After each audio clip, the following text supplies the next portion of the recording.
Hello friends, আমি আহিছো দোদান মেলাত ইতিয়া বাজিছে পুয়া ইতিয়া বাজিছে 4টা 44 4টা 444 হৈ আছে এম আমি আহিছো ইতিয়া দোদান মেলা যেহেতু ইতিয়া দোদান মেলা চলি আছে আৰু এই পিনে আছে মেলাখিনি বজাৰ মেলা লাগিছে কাৰণ ইয়াতে যোৱা ৰাতি এই ফাংচন আছিলে ফাংচন মানে নাচ গান আছিলে তাতে আমি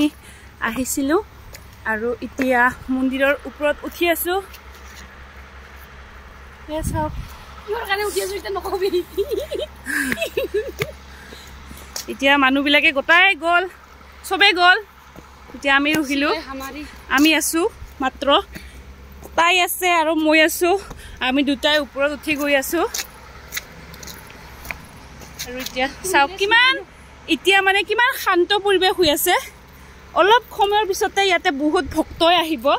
এতে লাইন পাতিব মানে থিয় দিবৰ কাৰণে জাগা নোহোৱা হৈ যাব এতিয়া বহুত শান্ত পৰিবেশ অলপ পিছত আৰু হুলস্থুলীয়া পৰিবেশ হ'ব ইয়াতে বাবাজী হতে শুই আছে